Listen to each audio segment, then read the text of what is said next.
From the process of coordination, we proceed to the process of subordination. In such in such process, clauses are still going to be combined.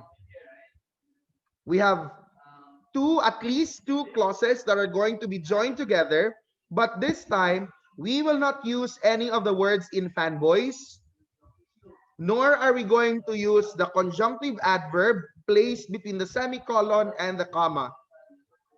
In this discussion on subordination, we are going to have subordinating conjunctions because the process of subordination creates a particular sentence structure, and that is a complex sentence. I'll try to spotlight this screen.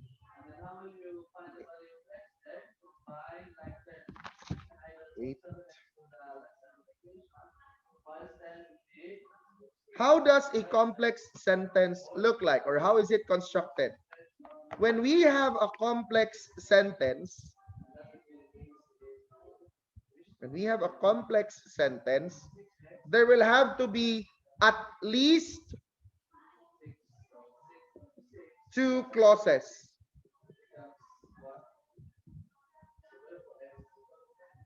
At least two clauses must be found in a complex sentence. And what are these clauses? You'll have only one independent clause and at least one dependent clause. So that's the difference.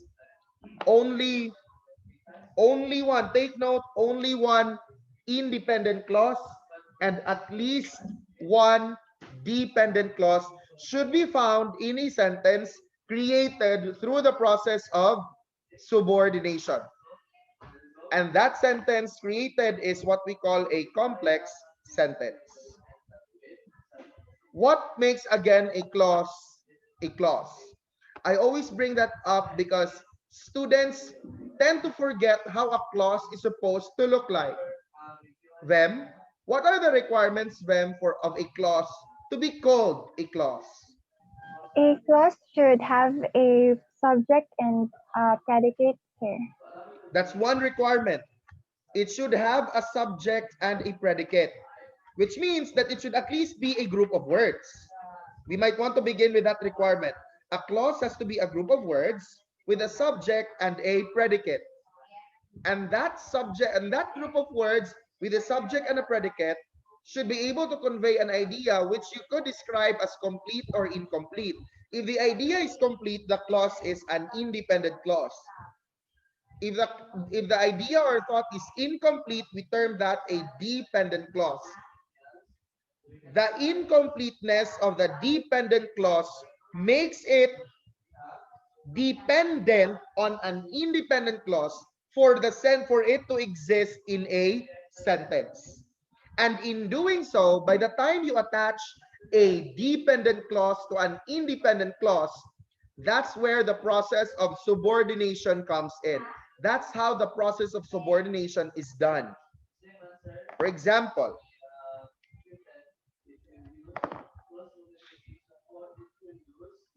let's try to have two clauses, two sentences.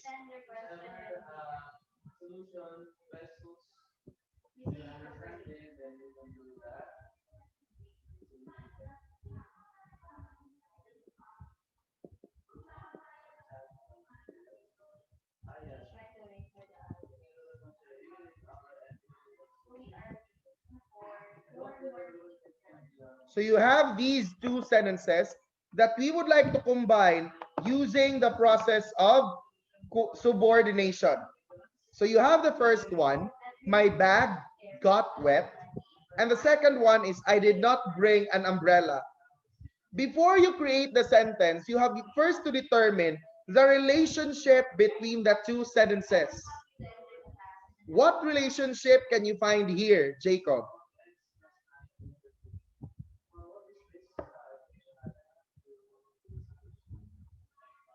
Jacob? Wait lang, sir. I'm not sure, sir. So the first sentence, Jacob, is my bag got wet. The second one is I did not bring an umbrella. So what's the relationship between the two sentences? Their class. Again. Their class. What's the relationship? But in terms of ideas, Jacob, what's the relation? What's the connection between the two sentences? Kathy. A cause and effect So relationship. you have a possible cause-effect relationship where the effect is the first one where the bag got wet for the reason that the person represented by I forgot to bring the umbrella. From that relationship, upon knowing that relationship, you look now at the pool of subordinating conjunctions that you have and choose the one which kind of applies so much to a cause-effect relationship. You look for a subordinating conjunction that tries to present a reason or an effect. And what sample subordinating conjunction can we use here? Ken.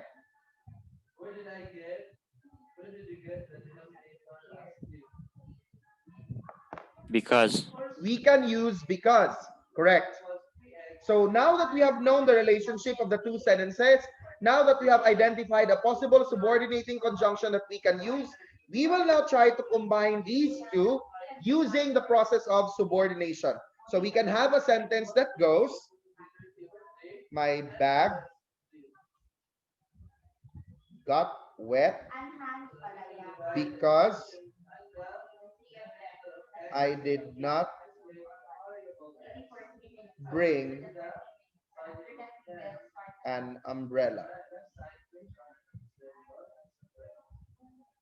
So that's your sentence. My bag got wet because I did not bring an umbrella. Look at the sentence marked in green. Focus on the green sentence, ha? What is our independent clause? Alex.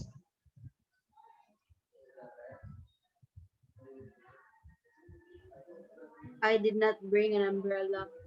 Again, focus on the green sentence. What is our independent clause? In the lesson on coordination, you've been told that an independent clause in itself could stand as a separate sentence. By definition, an independent clause is a sentence in itself. So going back to the sentence colored in green, what is our independent clause? Alex. My bag got wet. So you have my bag got wet. That's in our independent clause. Because again, if you let this sentence end there, my bag got wet, that can already stand as a separate sentence. What is the dependent clause here, Rafael? Because I did not bring an umbrella. Take note that when you identify a dependent clause, it should begin with the subordinating conjunction. Correct, Rafael? Again, ha? A subordinating clause, a dependent clause, always begins with a subordinating conjunction. So when you identify the dependent clause, the subordinating conjunction should be there. If you simply identified it as I did not bring an umbrella, that's the independent clause from the original one. However, in this sentence, there is a word placed before I, and that's the word because. And that signals you that what's going to probably come out is a dependent clause or a subordinating clause. And if you look at your module, there are so many available subordinating conjunctions for you to use. There are so many ways of using subordinate. There are so many kinds of subordinating conjunctions that you can use, leading, of course, to a variety of ways that you can use the process of subordination. Especially when it has something to do with these kinds of, wait, I'm looking for a different marker. Especially if it has something to do with these kinds of conjunctions. Relative conjunctions versus subordinating conjunctions.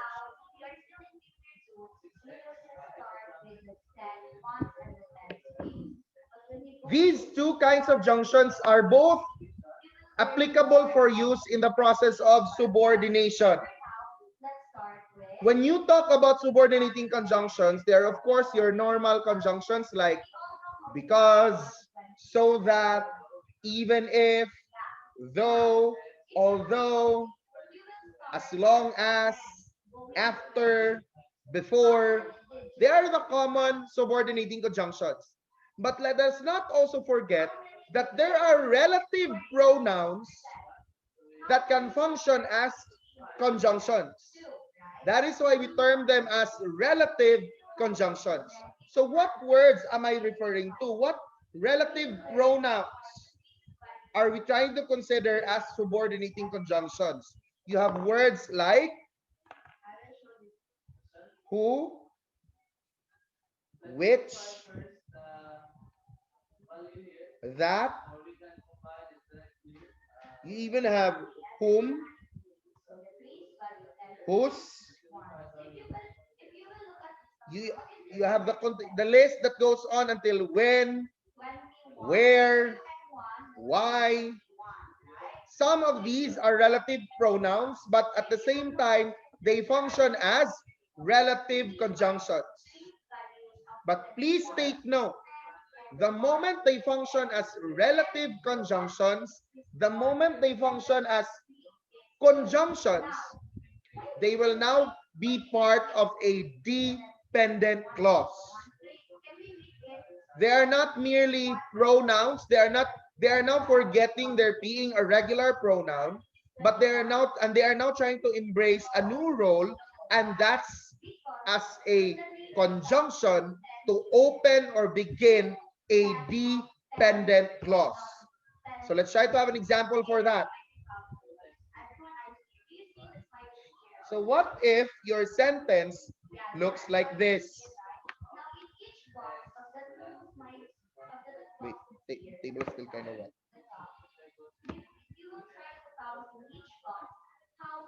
What if the sentence looks like this?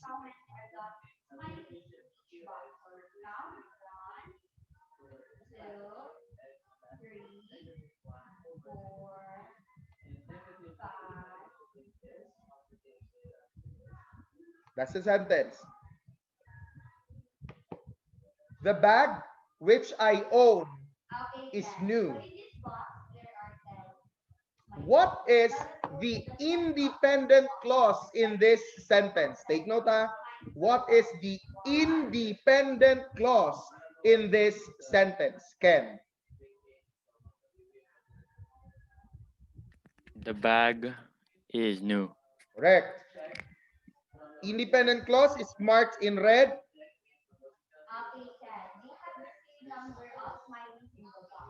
That's our independent clause. Why are we not including which I own? For the very simple reason that which I own is not an independent clause, but a dependent clause. It's quite it's not structured perhaps in the same way as how regular subordinating conjunctions are used in a sentence, but this kind of structure can actually be done where we have a relative conjunction, and that's the word which, used in this dependent clause, used to introduce or open this dependent clause, which in this case functions to modify the word bag. This is in fact an adjectival dependent clause. Why is it an adjective? Because the word bag is a noun. It belongs to nouns. A modifier to a noun is what we call an adjective. So this dependent clause, the one that is encircled in green, functions to modify the word bag, which is a noun. What is the structure of this sentence? It is still a complex sentence. What process is used here? It uses the process of subordination with the use of a relative conjunction. Questions? If you are told to dissect this sentence into two separate sentences, what are those two sentences? Let's try to reverse the process. We have a sentence that went through subordination. Let's try to dissect this. To dissect it means to break it up into two independent clauses or to two separate sentences to the original two sentences. What are those two sentences, Kin?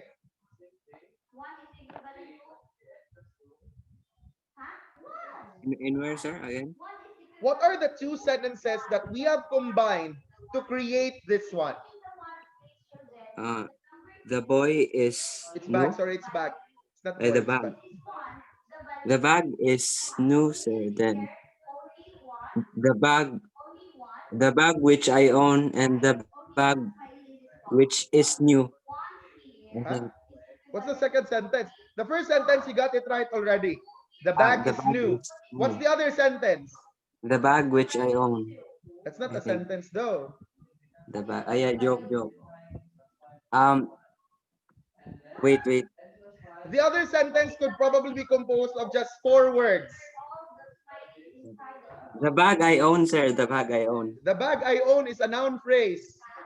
The bag I joke. Rearrange the words, Kim, in the bag I own to arrive at a sentence. I own a bag. I own I a bag. own the bag, correct. So you have those two original sentences. The first one is the bag is new. The second sentence is I own the bag. So in combining them, you arrive at something that says the bag which I own is new, using the process of subordination. Questions?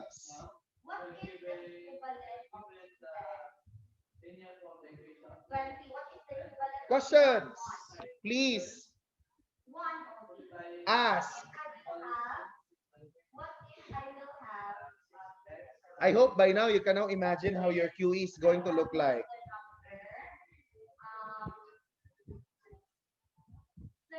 I implore you, ask.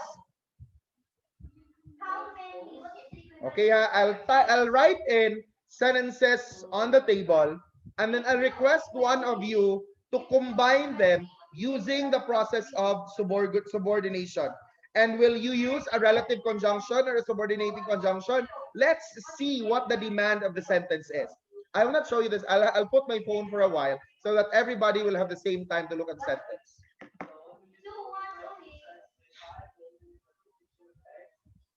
Very good. Who said two? It's two.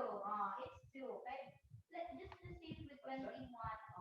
What is the equivalent of two? What is the equivalent of two? 20. What is the equivalent of one? One. Okay. Very good. Okay. You have these two sentences. The first one is the old lady died. The second one, the old lady, oh my God, the old lady is very old. Where did that sentence come from? 60, 70, 80, 90. We will stop until That's 90. really embarrassing. We will stop until 90. Oh, don't laugh at my sentences. Okay, that's enough now. That's enough. There. The old lady died. She is very old. Okay. Combine these two sentences using the process of subordination. 20. Okay. I'll call one of you, and that's Al. In the one place, it will have just have the The old lady died because she is very old. Oh, that's one answer. Let's write that one. I think this is the sentence that you gave, Al. The old lady died because she is very old. So this is what Al had given us. The old lady died because she is very old. Let's try to identify the parts of the answer of this answer given by Al. I'll call King. What is the old lady? What's the old lady because? 4. How about in the one place? What is in the one place? Words are, it's the fault of the marker. Now, since 4 is in the tense King, place, what is the independent clause of this sentence? The old lady died. How about That's the independent clause. Take note. It's the old lady died. That's the independent clause. it has the same value only. So it's 5. Trixley, Okay. what is the dependent clause of this sentence? This is 40 and this is 5 only because 5 is in the one. Dependent clause, I'm asking for the dependent clause. You count like Trixley? that. Okay? If it's in the one place, Trixley is not responding. Shalayla. Because she is very Okay. old. Because she is She very is old. very old. Take note, when Trixley identified the dependent clause, he should include the word because, and he included it, correct? Because all dependent clauses begin with a subordinating conjunction. That is why the word because was included in identifying the dependent clause. There is another way to combine these two using a relative conjunction. Using a relative conjunction, these two sentences can be combined in the process of subordination. very good. I'll try to ask How about 2? Kathy to do it for us. 2 is in the one. 2 is in the The old lady 2. who is very old died. 2 is in the one place. One place. Now since 2 is in the one place, what is the The value? old lady, Kat, let's try to listen to the sentence, Kat, ha? What is The value? old lady who is very old. Sorry, sir. Um, 20. the old lady who died is very old. Okay. Another example. Wait, are you going to still use the old lady who died is very old? The old lady who died? What is the number? The lady who died is 44. Okay, that makes sense now. The lady Now since 44 it who has died right? 4 and 4. is So this one very that I old. underline. What is the place value? Why is it that when Kathy gave us her sample sentences earlier, things had to be done? In grammar, we want to avoid cases of redundancy. If you look at the second sentence marked in red, or written in red, is the concept of old age there? It is. In this part. Is the concept of the lady dying there as well? It is. So we have not distorted the ideas coming from these two original sentences. They are still there in this combined sentence, in this one. Let's now identify its parts. What is the independent clause in the second sentence, Al? Independent, sir. Independent, yes. The old lady is very old. Huh? The old lady would. The old lady died. Huh? The old lady is very old. Huh? What sentence are you looking at, Al? What, sir? Second sentence. The lady is very old. Yeah, the lady is very old. Independent clause. What is the dependent clause? Oh my God, I wrote on my. This is one big problem in this setup. Look, oh. From time to time, I always put marks on my fingers. What is the dependent clause in this sentence, Jacob? The lady died. Dependent clause, dependent clause. Very good. Once and then. Take note, oh, a dependent clause begins with a subordinating conjunction. In the right or in the left? And it's at the center of the frame. Who can recall what I said earlier? Who died? Who died? O, In the diba? right or in the left? Look at Who this died is our dependent clause. One probable problem that students encounter when they see something like this, I'm referring to this one, is that they could not look or find the subject. This is the one page. So this What is the subject in who died? very good. How about the Kin. tense? Where did we find the tense? No. What is the verb? Obviously, it's died. Let's go with the subject. What is the subject, Kin? Okay, then. Now, It's who, sir? the tense, please. What is That's the common answer that students actually give. Who? That answer of Kim is partially correct. always Okay. remember that It's partially correct. Why? This clause, this kind of clause, does not have an obviously stated subject. However, there is a subject here, and that subject is the word represented by the relative pronoun who. value of the tense. Whenever you encounter that question, what's the subject in this kind of relative clause? The answer is you have the noun or the pronoun represented by the relative conjunction who. What is the value here? In the what? And in this context, it's the word lady. The value is Technically, the subject is not who, for. but the word represented by the pronoun who. One stays here. Questions? Remember that whatever is the number in the one space, it will have Questions? value. Unlike in the tense space, you will count by tens to get its value. Okay? Or just simply add zero, right?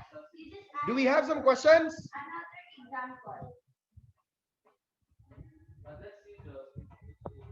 Please ask. I noticed that in the ST on coordinating conjunctions, at least one of you used because. In the last ST, at least one student from your class used because.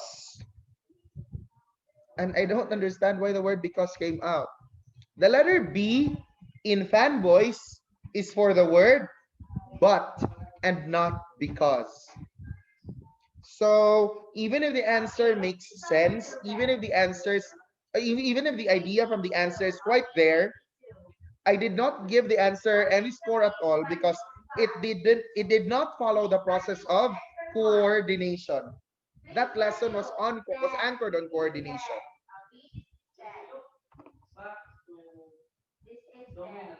Questions, please. Sir, Go, Ken. I'll just ask something. What Go. if the relative pronoun were used as to form a direct object, sir? When you have, I've actually been anticipating that question. When you have a relative pronoun used for a noun clause, it's not just for the direct object, Ken, because that relative pronoun can be used to begin a subject. Because a noun clause can be a subject, a direct object, an indirect object, what else? An objective complement, it can even be an appositive, it can be an object of the preposition. These are the functions of a noun clause. In such a case, there's no process of subordination. The process of subordination has not happened. Because subordination happens for complex sentences. When you have a noun clause in a sentence, what's an example of a noun clause? I'll just type it in the chat box, ha. I'll type something in the chat box. Okay, so last time it was Wendy who got the highest number of stars, right? Lupa Tomato to. Lupa Tomato. I hope everybody can see that sentence in the chat box. Why no one came to my party is such a big mystery. That sentence is a simple sentence because the subject of that sentence is the complete noun clause, which is why no one came to my party. The verb is. The verb of the sentence is. A big mystery, or the word mystery, is a predicate nominative to why no one came to my party. So the process of subordination does not happen in that kind of sentence. Because what we have is a noun clause. The noun clause is why no one came to my party. That's the noun clause. Is it started with a relative conjunction? It is. That's the word why. Is there a subject in that relative clause? There is, and that's the word one. Is there a verb? Yes, and that's the word came. It's a clause, but it's a noun clause. Therefore, the process of subordination does not work. To the question of Ken about a direct object, I'll try to construct a sentence.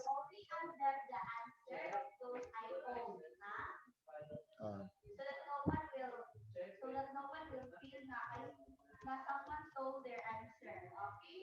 So I will only accept the answer. That's a sentence. They watched what everyone feared last night. What did they watch? The answer is what everyone feared last night. Therefore, that noun clause, what everyone feared last night, functions as a direct object. Is it started with a relative conjunction? It is. And that's the word what? Does it have a subject? Yes, it does. And that's the word everyone. Is there a verb? Yes, and that's the word feared. Therefore, it is a clause. But is it under the process of subordination? It's not. Because the sentence, they watched what everyone feared last night, is still a simple sentence. Questions? I hope that answers your question, Ken. I hope you can now see the difference between how that conjunction works for subordination and how it works for, not for subordination. You tell me if this one uses subordination or not.